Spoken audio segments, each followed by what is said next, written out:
les arbitrages cette semaine. Thomas, vous avez voulu apporter, finalement, dans le sillage des performances, un graphique. Je vous rappelle que cette interaction, l'émission interactive, un fond transparent et on fait exercice de transparence et de pédagogie comme chaque semaine avec ce graphique. Alors dans la rubrique pédagogie, vous avez effectivement à l'écran les journées du 27 et 28 avril avec une baisse de 4,36% du CAC 40. Et dans le même temps, je voulais vous montrer la réaction de notre fonds et surtout la concentration. Le problème de l'indice français, d'ailleurs, c'est sa concentration. Vous voyez par exemple que la performance de Sanofi, c'est ce que vous voyez dans la colonne de gauche, dans le CAC 40, c'est moins 5,93 cette semaine. Et ça contribue à 0,65% d'une baisse de 4,36. Et si on devait faire un calcul un petit peu plus précis, et vous voyez que la ligne, alors je suis désolé parce que j'ai mal imprimé ce document et j'en ai pas restitué toutes les informations, vous avez un cumul dans la colonne du milieu qui est à moins 3,52. Moins 3,52 sur moins 4,36, on a 80% de la performance dans 40% du CAC 40. C'est assez représentatif, alors que chez nous, on a 70% de la performance. On a 40% de la performance dans 70% du portefeuille. Donc ce que vous nous dites, c'est qu'on a un risque qui est plus réparti? Exactement, beaucoup mieux réparti. C'est ce qu'on voulait dans le mode 3, ce fameux mode 3. Pour lequel tout le monde s'agace, c'est simplement une météo. Donc, pas tout le monde, votre voisin. Ça lui arrive. Il est un peu tendu de temps en temps sur la météo, mais en ce moment, je comprends que ce soit de mise, vu le temps pourri. Mais toujours est-il que, voilà. Ça paye quelque part, c'était cette architecture. Hubert, un commentaire? C'est effectivement la répartition et les choix sectoriels. Les choix sectoriels, encore une fois, même les secteurs qui ont le plus souffert, on s'en tire plutôt bien. Bon, un exemple, Infineon perd 1% quand ST Microelectronics, dans le même métier, perd 17%. Donc c'est vraiment, on voit quand même qu'on est arrivé à un moment où le métier de gérant est un métier qui reprend ses droits, alors qu'on a eu 2 ou 3 mois très indiciels. Et le métier d'analyste aussi, Hubert. Bon, allez, on s'enverra des fleurs un autre jour. On va passer à l'actualité. Micro, on a dit qu'elle était riche. Je vais vous citer quelques, par exemple, titres de l'actualité. Vallourec qui perd 15% aujourd'hui, moins de 2000 personnes dans les effectifs. Vallourec, c'est plus compliqué que prévu? Très compliqué, Vallourec. Vallourec, c'est un équipementier de pétrole et d'énergie nucléaire, mais c'est surtout un grand pari brésilien. Et le grand pari brésilien, c'est beaucoup de risques au jour d'aujourd'hui. Dans un secteur comme celui des équipementiers, des services pétroliers, l'effort s'en tire. On voit bien Halliburton, Schlumberger, en France peut-être Technip, mais dès qu'il y a un pan, c'est très difficile de tenir les prix. Très très difficile de tenir les prix. Et si vous ne pouvez pas tenir les prix, vous êtes mal. Oui, très dur. C'est vraiment très dur au moment où on parle. Bon. Mediaset Eurocorp, il y a eu des rumeurs concernant Vivendi, concernant ces dossiers. Alors on a déjà parlé de la stratégie de Vivendi, on sait qu'ils ont beaucoup de cash. Vous y croyez, vous, Mediaset Eurocorp? Alors, Biscay, c'était probablement quelque chose de lancé par des banquiers d'affaires, par quelqu'un, plan par eux. Ce qui est vrai, c'est qu'on sait que dans le capitalisme italien, Vincent Bolloré est assez chez lui. Donc, à partir du moment où il est à la tête de Vivendi, s'il veut faire un groupe média, il regarde forcément l'Italie. Alors, est-ce que ça va aller plus loin? C'est très difficile à dire. Ces groupes de médias, c'est des groupes de points morts très élevés, donc ça peut valoir cher, ça peut aussi perdre de l'argent très vite. Et Europacorp, c'est un petit dossier en comparaison. Ça, c'est tout petit. 150 millions d'euros, je crois. Trop petit pour nous, pour l'instant. Bon, on joue pas, on spile pas, comme on dit, sur ces dossiers. Mediaset, par exemple, c'est gros, c'est 6,5 milliards. Non. Enfin, oui, c'est gros, mais j'ai pas trop envie de spiler par les temps qui courent. Oui. Le spiel peut coûter extrêmement cher, 17, 18, 19% de baisse. Oui. La TECOR, un autre dossier qui n'a rien à voir. Qui n'a rien à voir. La TECOR, c'est le drame le plus absolu du drame de cette énergie des équipementiers aéronautiques qui ont un problème, c'est qu'ils ont des carnets de commandes trop élevés. Et donc la TECOR a trop de clients à servir et a des besoins en fonds de roulement qui l'ont fait sauter ou à peu près. Donc des fonds vautours ou pas vautours, peu importe, ont pris de la dette, vont rentrer avec 25% du capital, on va dire à vil prix, font une augmentation de capital extrêmement dilutive. Ce qui est vrai, c'est que ça a été l'exemple. On avait vendu, si vous vous souvenez, on avait vendu les EADS suite au fait que Zodiac avait du mal à fournir. Donc, si même Zodiac a du mal à fournir, c'est la star du système, évidemment, les plus faibles comme la TKR ont un problème, c'est qu'ils n'arrivent pas, encore une fois, à honorer leur carnet de commande. Or, dans l'industrie aéronautique, on ne met pas les gens vraiment en concurrence. Donc, s'il y a une pièce, que c'est eux qui la font, c'est pas Figeac qui va la faire le lendemain.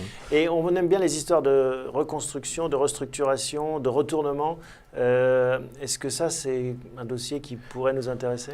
Oui, alors le problème, c'est qu'il va falloir qu'ils règlent le problème du financement de leurs besoins en fonds de roulement. Typiquement, dans cette entreprise, aujourd'hui, c'est le problème. Donc, soit on convertit de la dette en capital, exactement ce qui se passe aujourd'hui, et puis vous avez moins de dettes à rembourser, donc vous avez plus de cash disponible pour vos investissements et tout le reste.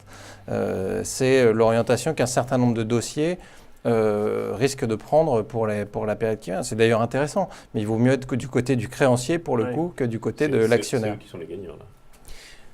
Dassault qui va vendre des Rafales au Qatar. En 20 ans, on n'a vendu aucun Rafale à l'étranger. Là, en 20 mois, on va en vendre des milliers, pas. Alors, des centaines. Avec l'Inde, le dossier est très compliqué, sûrement, pour savoir si on gagne de l'argent, combien on en gagne. Avec le Qatar, c'est peut-être un peu plus pur. Mais c'est toujours très compliqué, les contrats d'armement, avec les transferts de technologie et avec finalement un prix qui est presque quelque chose de symbolique dans la discussion. Ça paraît curieux. D'Entresang qui est racheté par des Américains. Nos ETI qui finalement... Il fallait bien que ça arrive. C'est-à-dire que les Américains se trouvent avec un gain de pouvoir d'achat avec $1 fort. Ils achètent des entreprises avec un discount de 20%, suivant leurs mesures. C'est un moyen de prendre... C'est assez, pour l'entreprise américaine qui l'achète, c'est assez intéressant. Une plateforme logistique extraordinaire en Europe. Bon, voilà. Mais c'est intéressant, ça veut dire qu'on pourrait imaginer qu'il y ait d'autres acheteurs qui arrivent avec le dollar un peu plus fort que... Ça arrive, ça n'arrête pas d'arriver. La seule chose, c'est que des boîtes aussi belles à vendre, il n'y en a pas non plus des milliers. Mais ce qui est vrai, c'est qu'on ne peut pas dire que acheter l'essentiel d'Alstom, ce n'est pas un gros investissement de la part des Américains, par exemple. Voilà. Bon, on finit avec deux autres sujets. Un qui est moins drôle, mais qui arrive. C'était de son âge, François Michelin qui disparaît, un grand bonhomme finalement du CAC 40. Qu'est-ce qu'on peut dire de plus ? Oui, clairement, qui avait préparé une première fois la succession de l'entreprise avec son fils qui était disparu prématurément aussi. Mort de façon tragique, évidemment, et puis qui a quand même préparé son remplacement dans l'entreprise, donc une entreprise qui continue d'être une entreprise extraordinaire. C'est probablement... On n'a pas de Michelin. À cela qu'on reconnaît grands hommes. Alors non, on n'en a pas parce qu'on avait dit sur Michelin qu'il y aurait une pression sur les prix et a priori on ne s'est pas trompé dans les chiffres qu'on a pu voir là récemment. Le petit rebond qu'on a eu, je le rappelle, était un rebond technique pour un rachat d'actions. Assez peu d'intérêt pour nous dans le cas qui nous occupe. Bon, et dernier sujet, il y a l'Assemblée Générale de Renault qui se tient en ce moment même, avec ce bras de fer avec Emmanuel Macron et Carlos Ghosn. Ça paraît irresponsable.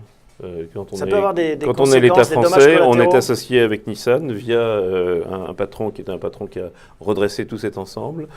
C'est irresponsable d'arriver à mettre son différend sur la place publique et à comme un fonds d'affaires. Oui, ou comme un fonds vautour d'aller ramasser pour trouver des voix dans une assemblée générale.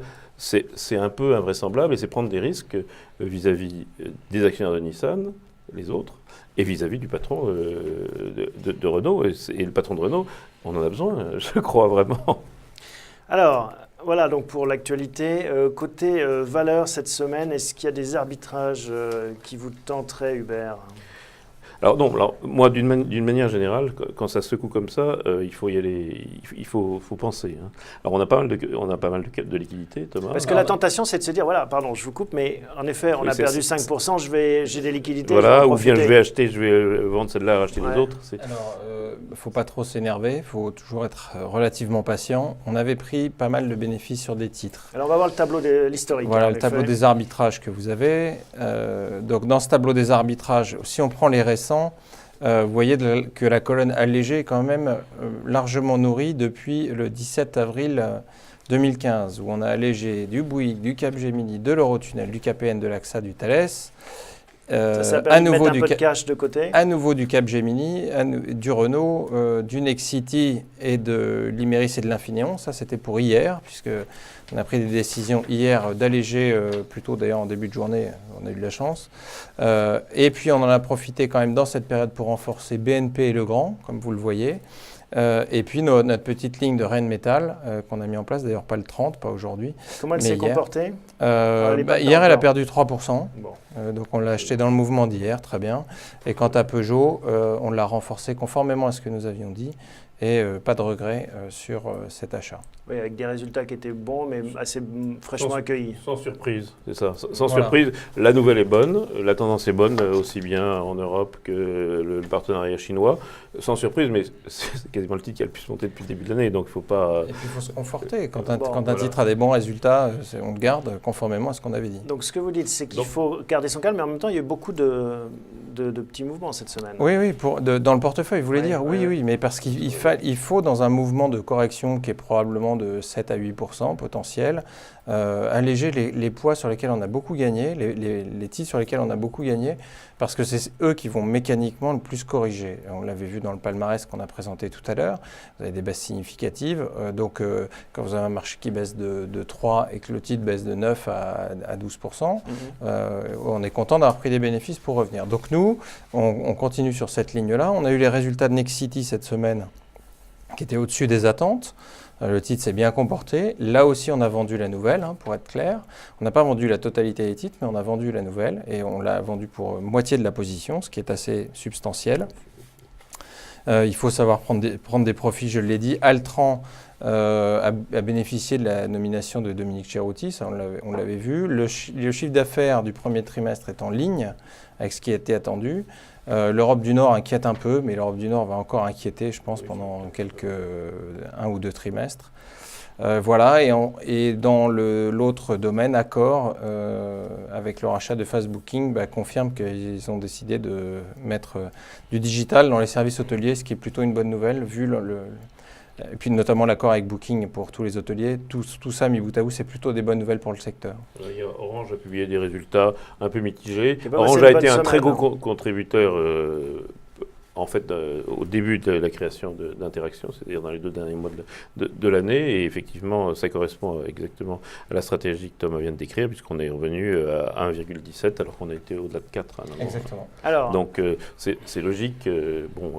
C'est pas évidemment, ça aurait été mieux de tout vendre puisque ça a baissé, mais la gestion est pertinente. Et alors, pour répondre à votre question, quand ça secoue comme ça, il faut faire très attention. C'est-à-dire qu'on a donc 8% de cash. 8% de cash ce matin. Et il faut s'en féliciter d'abord pour les porteurs et pour la performance. Et souvent, si on va trop vite, on fait des bêtises, on achète la mauvaise et on vend celle qui va remonter.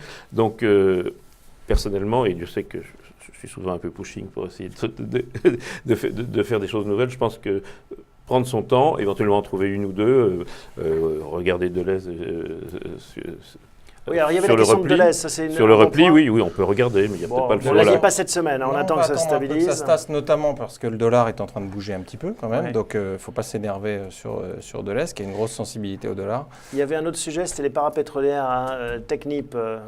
Alors oui, parce que autant il y a des drames chez Vallourec et chez d'autres, autant Technip est quand même largement sanctionné au moment où nous parlons. Elle est présente dans le forage, mais pas simplement dans le pétrolier, dans le gaz, donc elle est concernée par tout ça. Donc c'est une parapétrolière, mais qui n'est pas comme les autres, pas exactement. Oui, elle est vraiment très bien gérée, belle visibilité, belle trésorerie. Moi, je serais partisan, alors peut-être pas cette semaine encore une fois, mais on va regarder ce titre parce qu'on a un objectif de 100 € sur ce titre, là où il est en code 60. Vous allez me dire, c'est intéressant. Oui, c'est intéressant, de temps en temps, ça peut durer longtemps, mais on pense qu'il n'est pas exclu qu'il y ait un petit catalyseur et que ce catalyseur soit un des graphiques que je vous ai montré au début de l'émission relatif au rebond du prix du baril, qui sera probablement un rebond technique encore de 5 à 8%. On est absent de ce secteur, à juste titre. Donc, y revenir par la star française, Schlumberger ou Halliburton sont aussi des stars aux États-Unis.